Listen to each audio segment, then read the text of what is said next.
What's up, the Livingroom podcast? We are back. We are super excited because today I have the honor and the privilege to introduce you to one of the dopest human beings on the planet, my boy, my road dog, my perro, my mother from another mother, Abraham Rodriguez. He's here with me. Say what's up, bro. Yo, how's it going? You are one of the dopest dudes ever, and I was excited to bring you on podcast. I want to talk to you about so many things, but tell us about yourself, your name, where you from. So my name's Abraham Rodriguez. Born and raised here in San Diego. Let's go. Married with two kids. I've been married for 15 years. I got a 12-year-old, 7-year-old. Just native here from San Diego, and I don't see myself ever moving from San Diego. It's so beautiful. But yeah. My boy just bought a brand new Beamer. Come on, somebody. Money's God. good in the hood. Bro, there's a few things that I want to talk to you about in this podcast. Yeah. One of them is about church. You're a church going man. And another one, I want to talk about friendship. I think that one of the most important things in life is the person that is next to you, the person that encourages you. And you have been that for my life in the good times, in the bad times, in the lows and the highs. And tell me about first your journey. Tell us about your church. You go to the local church here in San Diego. It's a church plant. You guys started from zero, went from a mega church to zero to now being one of the dopest churches here in San Diego. Tell us about that. Yeah. We started, like you said, right? Came from a mega church, and in 2020, technically, we started the church December of 2020. But we won't get into dates because, we can go back and forth on when our official date was. But it's been a very humbling experience. It really causes you to really put your faith in God when you're starting from scratch. I mean, I'm talking about starting in our pastors. Shout out to Pastor Abe. That's my pastor, dopest pastor in San Diego. But started in his kitchen with a group of 6 people, and it was, we didn't have anything. I remember when we first placed our order for, like our banners and stuff. And it wasn't until we first got our first pop-up that it felt official. Yeah. It felt like, oh, wow, like we're at church, and then that year, so it was 2021, we're planning the church during the pandemic. Like, who does that, right? A group of crazy San Diegans. That's who, who believe in God, who believe that all things are possible. And, that first 5-6 months of planning the church, we did a lot of in studio just because of the nature of venues weren't really open, and if they were, you had to have like a limit to how many people. So a lot of what we were doing was in studios, and it wasn't until June 5th of 2021 is when we actually got our venue. And our story is crazy. I mean, I don't think we have enough time to really get into it, but I would encourage anybody that's watching go to our YouTube, local church's YouTube, and we have something on there that kind of just goes over how we started and all that good stuff. But it's been crazy, man. It's been an exciting journey for sure. Yeah. So if you're in the downtown area and you're looking for a local church, my boy Pac is about to put it out there, the handle for the Instagram. He's also going to put my boy Abraham's handle. If you're out there looking for a church, if you want to get connected, DM the church, DM Abraham. I can tell you this. I was able to see the local church start from the beginning. Mm-hmm. I have a lot of respect for your pastor. I have a lot of respect for all you guys that started. I know even you, Paco, you were there since the beginning. And I have respect for what you guys have done.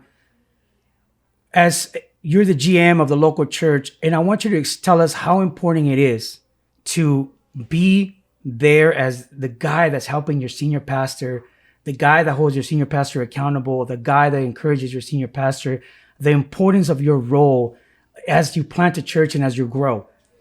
Yeah. Wow. Oscar coming in with the heavy questions.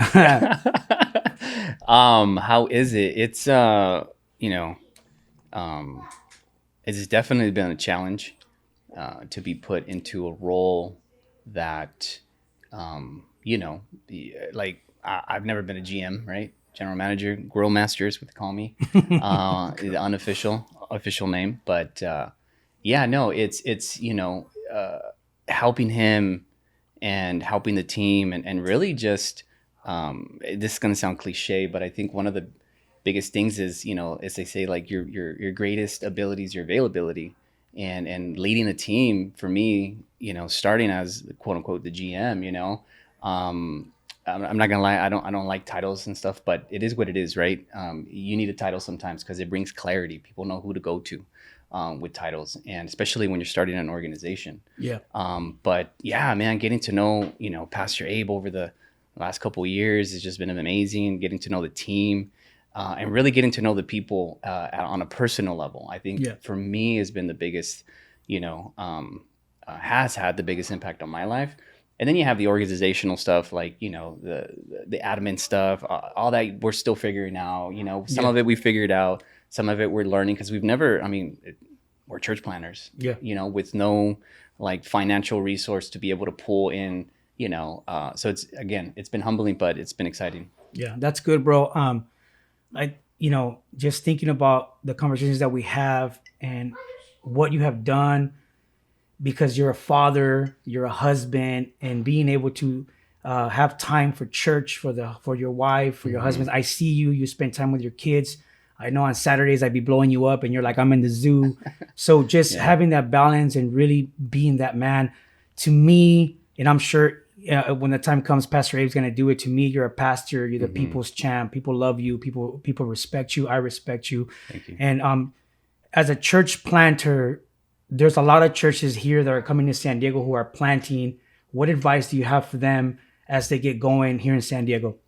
Yeah, man. Advice for any. I mean, and as I mentioned, there's organizations out there, right? Like the Ark, and other organizations, nonprofits that actually, this is what they do, right? They actually help churches plant. What I can say is, number one, it can definitely be done without these organizations, because in the beginning, I think, the fear is, well, we don't have any money. We don't have a building. You start focusing on things that you don't have, right? So I would tell first, just focus on things you do have. Who's around you. Your team is very important. Shout out to Paco. I mean, all our stuff from the get go was, looked amazing. I'm talking about the creative side Yeah. of things, right? And then you just start leveraging people's strengths, Yeah. and you don't have. Yeah. The other thing is really putting your faith in God. I mean, again, we didn't have, any kind of financial resource to pull from. So a lot of it was literally everyone being generous, in the sense that, we were sowing into what we believe is local church. Yeah. And that's how I believe that's how we got to where we're at right now.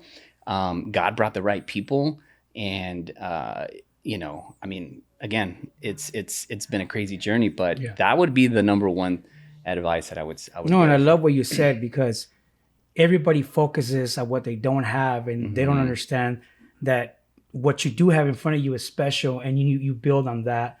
So that's dope that you guys have that mentality. Tell us about the local church vision, and who are you reaching, and what is your 2023 plan? I know you guys are, this year is the year of the harvest. You guys are going full on. I got an opportunity to sit with you, with Pastor Abe, and just hearing you guys. Yeah. You guys inspire us. Where are you guys going as a church? Because I want people to know. I want you to know that the local church is in downtown, and I want you to invite people. And what do they look forward to when they come to the local church? Yeah. So, our mission is to love God and love people. And I love that. And it's simple. But yet it can be difficult. And I think that sometimes we try to overcomplicate things, right? I remember when we first came out with our mission statement, and shared it with friends, and friends were like, oh man, that's it. It's like, yeah, that's it. I mean, it doesn't have to be this complicated thing, is loving God and loving people. But, it can be, right? It can be a little challenging at times, who we are, as a church, again, it is that. And I believe that that's what resonates with people is when they come, they feel that connection, that genuine connection. People really just want to connect with people. You talked about, what our focus is this year. Our focus last year was culture, building culture. Culture is important. Being intentional about the culture you want. Um, you know, a church or an organization is like a cup, right? It's empty. Whatever you fill it with, that's going to be your culture. So like if you're filling it with, toxic, traits, or, whatever it is that you're filling it with, that's going to be the culture. And Yeah. so I think at Local, we've been very intentional about, what we want to see, as far as, the aesthetically, all that. I think we all kind of have that same vibe. So last year was culture. This year is systems. We Yeah. got the people. People are coming. God's been so good. I mean, every Sunday we joke, and mainly in the beginning we would be like, all right, how many people are coming today? How many people? And we'd give like low numbers, and God would always, go above and beyond, and we would feel like, man, like my number was like 80 people and the count was like 120 people. It's like, man, a little faith. And so God's just been so good. But this year, to answer your question, Yeah. it's systems, definitely systems, making sure that we have the right systems in place, because the people are coming. But what do you do when the people, Yeah. leave? How are Yeah. you following up with them? So those are things that we're building out. Yeah. Um, And I remember Pastor Abe once even said that we're good at the front door, but we're not good at closing the back door. Closing the back door. So that's good that you're focused on that, because I feel like in the church life today, we have a program for everything. We give people an outlet of what to do, where to go, and really keep them engaged. Not necessarily adding a bunch of new things, but the things that you do work on, at least, have it work for the people. Does that make sense? Like people will go somewhere where they find value. And I think as a church, we need to do two things. We need to hit them up spiritually, but also help them win in the world and careers and stuff like that. So I think that that's dope that you guys are doing. Systems are crucial. I'm going to completely switch it on you. Yeah, yeah. And we're going to talk about friendship and about iron sharpens iron. Yes. And I first want to say thank you, bro, because you have been there, like I said before, with me for years, since the beginning when we first started downtown Cornerstone. Bro, tell us about how important it is to have that friendship, to have that, to really, really, without being biased, without telling the truth, and the importance of having those friendships. Because I believe this. Yeah. I feel like friendships nowadays are very surface. I don't feel like people really want to hear you. People just want to either get something from you, but not really add value to your life. Yeah. And I think that we need to change that. For me, I can count in a hand how many friends I've had over 20 years. Yeah. And I want to ask you that. How do we keep sharpening each other? How do we build friendships? I know you're big on that. Yeah, absolutely. Great question. So iron sharpens iron. It's funny. I was having this conversation the other day with a friend, and when you think about iron going against iron, what is it doing? It's causing like sparks, right? There's friction. We always refer to iron sharpens iron when we're holding each other accountable, right? Like, because that's what it looks like in real life, right? And I think we like the idea of hey, hold me accountable if I do this, or if I say this, or if I'm listening to this or that. But the reality is, like, when you're being held accountable, it sucks. Yeah. It doesn't feel good because you're not hearing or getting the answer that you want to hear, right? Like, you ever go to a friend and you ask them a question and you're hoping that they give you the answer you want to hear. You don't hear it, so you go to someone else, And I think you and I, one of the things that I love is we both met each other. I think in a moment in our lives where we were searching for God, where we exhausted everything we knew, right? And I remember when I met you, we were in the living room, Pastor Abe's living room, and I think we found some common ground, which is funny because I think it was our background, how we were raised, and I think that's where everything started. The rebel days. The rebel days, yeah. But I remember, after we got past that honeymoon stage of that surface level conversation, we really got into some, like, really getting to know each other. And I remember us having some deep conversations, and and you holding me accountable, and I remember it didn't feel good, so it goes back to that iron sharpens iron, that friction that it causes. But at the end of the day, it's like you know, it's good for you. Yeah. You need it. I need it. We need it.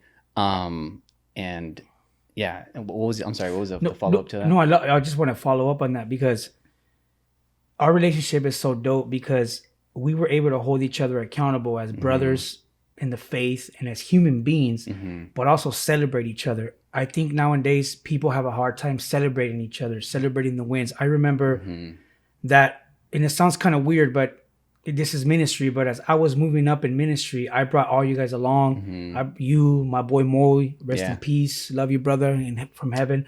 And I think that we need to do a better job to celebrate each other. There's going to be, when I made the transition to move from the mega church to starting now a new church, a live church, you were for me, you were supporting me, you were like, this is going to be dope. And I needed to hear that because in that moment, I felt like I kept hearing so many negative things, and not necessarily that people were trying to be negative, but maybe people were just really shocked for my decision. So I think that you being there actually helped me stay sane because there was a point where I was like, I'm ready to throw the towel. Like, this is not church. We cannot treat each other this way. So you were able to encourage me. And now look, now we feel like you guys felt 2 years ago when you were building the local. Starting from scratch. You know, it's people think that it's easy, but there's a lot of work to it, man. And I just want to give you kudos for that because you were there in those moments where I needed it the most. So I appreciate that. Yeah, absolutely. Thank you. So to circle back to that question, you know, about friendships, and I think one of the things that we as people struggle with, you know, I mean, is you got to realize, and one thing that I'm realizing as I'm getting older is, you know, when you're young, you know, you invite everybody to your birthday party, right? But as you start getting older, you start realizing that your circle of friends starts to kind of, you know, downsize. Yeah. And I think you start to really, your values change. What you valued when you were younger, you don't value as you get older, right? You start realizing like, hey, you know what? Going to bed at 9:30, you know, I value my sleep. I value my time now. You know, I don't have time to waste. But I think for me personally is, I know that I'm not going to be liked by everybody. And that's okay, you know, and not everyone's going to agree with me, and that's okay. And I have a small circle now, and that's okay because the circle that I'm surrounded now, these are the right people for me, you know? And a lot of people will say that it could be seen as being cliquey, but I love what you're saying about surrounding yourselves with that circle. It's not being cliquey. It's having the right people surrounding you, the right people that are going to motivate you, challenge you. Right. So that's what you're saying. Yeah, that's what I'm saying. Exactly. And, you know, you're talking about celebration, and, you know, the people that are around me right now celebrate me, and vice versa, right? I celebrate them. And celebration is so huge, you know, if like you said, I know you mentioned, you know, my car and things like that, you know. But I see like when other people are winning, man, like God's still blessing people. Like miracles are still happening. And the way I see it, you know, and it took time, right? It takes time. Is I see it as like, man, God's blessing you. Just like right now, like this podcast is dope. You know, you got Paco, you know, 6 setup. I love this. This is dope. Give it up to the super pack, man. Very creative, you know. Yeah. But it's a huge blessing, you know. And this gives me, for me, I think I see it as, hey, if Oscar could do his podcast, have a dope setup, you know, I could do it too. You know, if God's blessing someone with a house or a car or a job, I'm like, man, I can do it too. God's going to bless me too. So just, celebrating people is huge. And that's the goal of this podcast. So one of the ideas of this podcast was to inspire someone, was for somebody who has been thinking about it, or anyone, you know, it's sky's the limit. You know, I look up different pastors and different podcasters because I want to be inspired. So if this podcast inspires you, repost it, subscribe to it, follow me on Instagram, because at the end of the day, I want you to learn something, to grow. I want you to find a place. If you don't have a church, to find a church where you can find Jesus, where you can find the people who are going to help you.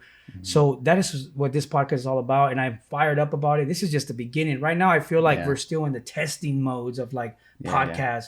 But from here, sky's the limit, man. Yeah. And I want to close, and I want you to just tell us how the Jesus in your life, and what has that done for you, and what do you want to see in other people as they come to meet this Jesus that help you in your life, that help you change? Yeah.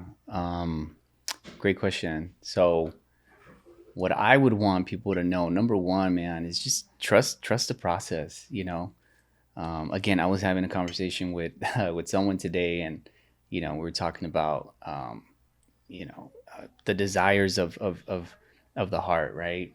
And was talking to them and saying, hey, they were telling me, they're like, yeah, the things that I used to like back in the days, I'm finding that I don't have a desire for those things, and so we are just kind of just sharing our story, but that's how it is, so number one, just trust the process. When I give my life to Christ, I grew up in the church. Since I was a baby, I have an apostolic background. We'll save that for the next episode. Crazy, yeah. So I grew up in the church, but it was more religion, right, than relationship. Yeah. And it wasn't until 2015 that I got baptized, gave my life to Christ, and then after that, it's just been a crazy journey. But just trusting God, knowing that my mind is very linear, which I think a lot of people expect things to happen, in a certain order and fashion, A, B, C, D. After this happens and this happens, but when you follow God and and you give your life to Christ, you realize that that's not how it works, and God's plan is completely different from ours. Yeah. And you just got to trust Him and know that His plan is better than ours. So I would say that. No, and I love, real quick, to want to touch on that. You said trust the process. People come to Christ, things happen where, like you said, they fall, or they make a mistake, or things didn't go according to what they planned, and they completely walk away from God. Tell us about that. How do you come back? Because it's hard, man. Like, look, being a Christian it's beautiful, but at the same time, it's constant denial, constant renewing of the mind, so many things, so many distractions. And I see it all the time. People leave, people get mad at God, people get mad at the church. But at the end of the day, it's an individual choice. So how do you come back from that? Yeah. Another great question. Man, you're coming in heavy, bro. So a couple things. I think number one, realizing that we're broken, right, is key. That's part of the process. Is, okay, I'm a broken individual, and God is a refiner. And anytime, I guess, what's helped me through my process is always just realizing that, hey, I'm still broken. I'm still being refined. And when you look at gold, you go to a jewelry store, you see it like that's the final product. But that's not how gold actually is. I remember as a kid, I thought that's how gold looked, but it's not. It starts off as a rock with lots of impurities, and that rock needs to go through a process of being purified, over and over. It's not just like one time, it's multiple times, and so I always just remind myself, like, hey, I'm being purified and being refined by God, and again, that I'm broken, and I'm made new in Him and whole. So I just got to remind myself constantly, how do you remind yourself? Reading scripture, being in your word daily, having that intimacy with God. Right now, 21-day fast, and I feel like I'm starting to feel, super lean. So you might see me at the end of this month ripped, and I don't know, with an 8-pack. With an 8-pack. You know what? We're going to go for a 10-pack. No, that's good, bro, because being refined, and that's one of the dopest things about Jesus is that He never leaves you the way you are, right? And He finds you and He refines you, and grace is such a big key of the Christian life. So I want to just encourage you real quick that if you are in the process, I just want to tell you that we're all in the process, but that God has grace over your life, my life, to fall and get up, to fall and get up. That's the Christian life. Bro, thank you so much for being a part of this podcast. You are my brother. I want to just send my respect and love to Pastor Abe and the local church. You guys are doing amazing. Shout out, follow them on Instagram. Looking forward to working with you and the local church in the future. We got some big things that I feel God is going to do with us together. Absolutely. So I love you, bro. Keep killing it. Thank you. And we'll see you next time. Yes. Well, next time means that I call him 3 times a day. My wife says that I call him more than I call her. So don't tell her because she'll get mad. But I love you guys. I love you, podcast. Keep subscribing. Keep following me. Let's go.